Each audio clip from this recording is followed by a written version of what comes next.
Why you have to make all these excuses for her? This, like I said, all this was this week was people who said, "Oh, she ran a flawless campaign. How ridiculous!" Or it's racism. This is an old playbook. Yes, I didn't say any of those things. I know, but I've heard a lot of these things, and like I think America's perfectly willing to elect a woman. They just didn't like the last two that were put up. The vice president to Joe Biden, whether it was a male, female, black, white, or anything else, was going to have a giant political albatross around their neck, and they could perform perfectly or perform imperfectly. But that person was going to be at a disadvantage. She didn't make a good case. Well, she didn't denounce the past stuff that people didn't like. She just tried to ignore it. We have all the information here, so stay tuned as we break it down.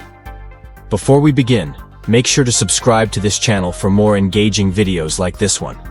Bill Maher is on fire, dissecting the out-of-date arguments of MSNBC. Guests and the internet can't get enough of it at this point. MSNBC may want to reconsider their strategy and whether Maher's platforms are really where they should be. What did he say that left them scrambling? Everything the candidates, especially the Democrats, do to get voters annoys them. The constant texting.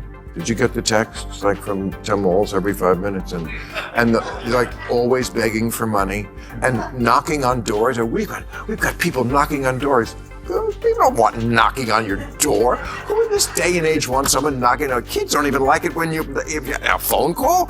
That's like too much of a invasion of their privacy. Bill Maher deftly exposes the hypocrisy in John Hillman's arguments on MSNBC. Hillman claimed that Kamala Harris lost the election because her message didn't resonate with the right audience.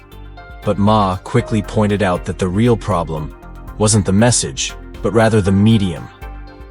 When the traditional media approach didn't work, the Democrats resorted to more intrusive tactics like mass text messages and door-to-door campaigns that invaded people's personal space, rather than adapting to where people actually were, only driving away potential supporters. Who might emerge as the strongest Democratic opposition leader in the next Trump era? Oh, well, that's a good question. I mean, like Adam Schiff, he won right big. He won, but I like Wes Moore. Wes Moore's fantastic. He's in Maryland. Yep. But who's going to be the one? Gavin Newsom, we have here in this state. He's already like called the legislature to. Trump hasn't done anything yet, but I understand the. What is this journalist even talking about? The Democrats already had their message set. What is this journalist even talking about? The Democrats already had their message set. Kamala Harris only needed to amplify it, and ostensibly everything would fall into place. However, Americans are discerning. They didn't just listen to well-crafted speeches. Instead, they focused on the struggles people faced on a daily basis: soaring inflation, rising crime, and an unsecure border. And voters noticed that they weren't swayed by political slogans. Rather, they were motivated by their lived experiences. Even if Biden had been at the top of his game, it wouldn't have made a difference. In fact, Biden probably would have lost by an even greater margin, because the issue wasn't just the messenger, but the message itself, and voters had already tuned it out. And they set Kamala Harris up to fail. That was a 3-month campaign, and she was supposed to introduce herself to the American people. No wonder people were Googling, did Joe Biden drop out? And so... No. You saying 3 months wasn't long enough? I mean, it was too long. I mean, it was long enough. It was long enough. If they didn't have primary... It's not that they didn't have time to introduce. They met someone and didn't like them. Bill Maher is right again. The Democrats had plenty of qualified candidates to succeed Joe Biden. As Michael Douglas noted on the show, they had a large pool of capable leaders, governors, senators, rising stars, and others ready to take the lead. They didn't choose them because they were more concerned with identity politics than with leadership and merit. They were fixated on optics and desperate to seem universally appealing. Their strategy was to appoint a black woman as vice president, in order to win over both black and female voters. However, politics isn't about checking diversity boxes. It's about connecting with voters through competence, vision, and practical solutions. Voters want leaders who can truly address problems by putting symbols above content, not just people who feel represented. The Democrats underestimated the electorate because they believed that identity alone would win hearts and votes, but people saw right through it. The decision felt more like a show than a sincere one, And ultimately, it wasn't enough to win support or win the election. This miscalculation may be one of the main causes of the strong political backlash they're currently facing. You're the sitting vice president, and you get put on elevated to the top of the ticket 107 days ahead of the election.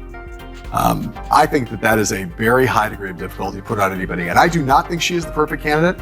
I tend to agree with Sarah that probably in a fully litigated primary, she probably would not have been the Democratic nominee, but we'll never know that. But I will tell you that, there's never been anybody who's had the difficulty of that situation, elevated that late in the campaign. Why? Needed to run away from Bill, I don't know Biden if you know this, but the Vice President of the United States is basically shoved in a broom closet for 3.5 years. I know. You couldn't. She was more popular in there. Yes, well. Wait a moment. This mindset is precisely what caused the Democrats to oppose them by undervaluing the American people. John Heilman of MSNBC really asserted that Bill Maher's assertion that 3 months was more than enough time for citizens to make a decision was an exaggeration of the number of Americans. Is this how the woke left sees us? As if we lack the capacity for critical thought and reasoned decision-making? The left can continue to undervalue the American people. But when election time comes around, they'll learn the hard way that we know exactly what we want, and we're not afraid to vote for it. That's why one MSNBC host had the audacity to say that Americans don't even know what they want. Newsflash, we absolutely do. And it's not a puppet who blindly follows the woke left. Americans want leaders who respect our intelligence, understand our struggles, and stand up for our interests. Someone like Donald Trump has become a universally known, understood, loved by some, hated by others over the course of being omnipresent for 8 years. Okay. Barack Obama becomes president of the United States after running for 2 years as president, runs a 50-state primary, is on television, does dozens of Democratic debates, and by the time at the end of that, most people knew who he was. Most people. Yeah. You drop somebody in the middle of the top of the ticket, 3 days out, 3 months out. You are going to have to spend a lot of time trying to introduce yourself to the country while also being in a steel cage death match with Donald Trump. That's precisely what I'm saying. With this mentality, the Democrats are better off in opposition. They're overlooking the obvious. Some nations were able to hold decisive elections in a matter of weeks. Americans are smart, discerning, and well aware that under Donald Trump's administration, the economy, our borders, and even our children's future felt more secure than under the Biden-Harris administration. It wasn't just about jobs or inflation. It was about security, leadership, and common sense. In fact, I'll say it again. Biden would have lost this election regardless of the Democratic nominee, Kamala Naomi Whitmer. Their disastrous economic mismanagement, combined with their ostentatious and absurd policies, is exactly what put them in their current position. It was always about poor leadership, not just Kamala Harris. The Democrats didn't lose because of a single candidate. Rather, their entire program failed the very people they claim to serve. And until they acknowledge that they will continue to lose, they will continue to lose due to careless policies and an administration that is totally removed from the realities that regular Americans face. I think you can believe that you can have shorter elections in America, but it's not like we don't know. In Britain, for instance, when you have a short election, it's not like you don't know who the leader of the party is for months and years before that. But you're either the person who's Googling the day before, did Biden drop out, or in a week. Did anyone in this audience not know enough about Kamala Harris pretty much after a week to make a decision? Yeah, people, and it's ridiculous. We just get sicker of them. When Machar finally delivered the hammer strike, it struck with great force. John Heilman was exposed for his obvious hypocrisy. But instead of merely making an argument, Mara set up a straightforward but effective experiment and addressed his left-leaning audience directly. How many of you believe you don't know enough about Kamala Harris to make an informed decision on whether or not to vote for her? The outcome is complete silence. Heilman's face was nearly colorless as the unpleasant tension permeated the room, and not a single hand raised or word was spoken. The room was heavy with an unavoidable quiet bearing the truth. His claim that Americans lacked sufficient knowledge to evaluate Harris was disproved in real time. The audience's silence wasn't just awkward, it was deafening. It wasn't just a pause. It was a verdict that Americans aren't confused about Kamala Harris. They know exactly who she is, what she stands for, and why they're hesitant in that moment. The obvious truth exposed the emptiness of his position, and he stumbled trying to backpedal and save face, but it was too late. In addition to winning the debate, Maher exposed the unsettling truth that Heilemann and the Democrats will not accept. Why do you have to make all these excuses for her? This, like I said, all this was this week was people who said, "Oh, she ran a flawless campaign. How ridiculous!" Or it's racism. This is an old playbook. Yes, I didn't say any of those things. I know, but I've heard a lot of these things, and I think America's perfectly willing to elect a woman. They just didn't like the last two that were put up. The political landscape today might have looked very different if Kayla Harris had strayed from the woke left's agenda and brought a fresh perspective to Biden's campaign. Imagine if she had prioritized policies that actually addressed the problems that Americans face on a daily basis, such as the economy, border security, crime, and the skyrocketing cost of living. If she had abandoned her extreme rhetoric and adopted common-sense solutions that mirrored the concerns of the general public, she would not only have been more competitive, but she could have been in power right now, or at the very least, posed a serious challenge to Trump. Maher isn't the only one who is angry with John Hillman. Comedian and actor Russell Brand has also criticized him for his hypocritical and dishonest stance.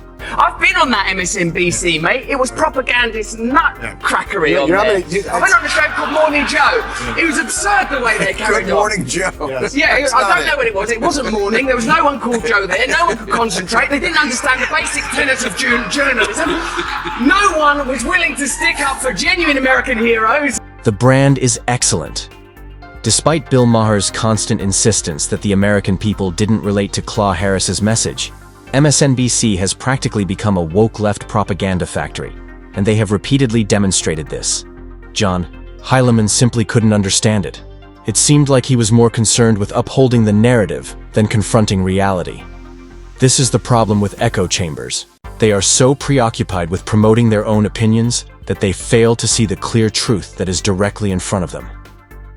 In the end, Bill Maher is doing more than just hosting debates. He is exposing the weaknesses in the left's arguments. Public takedowns will continue if MSNBC guests continue to enter his arena unprepared. The message is straightforward. This concludes the video for today. If you liked it, please hit the like button and subscribe for future videos like this. 1. Otherwise, be prepared for another awkward reality check. We appreciate your time and hope to see you at the next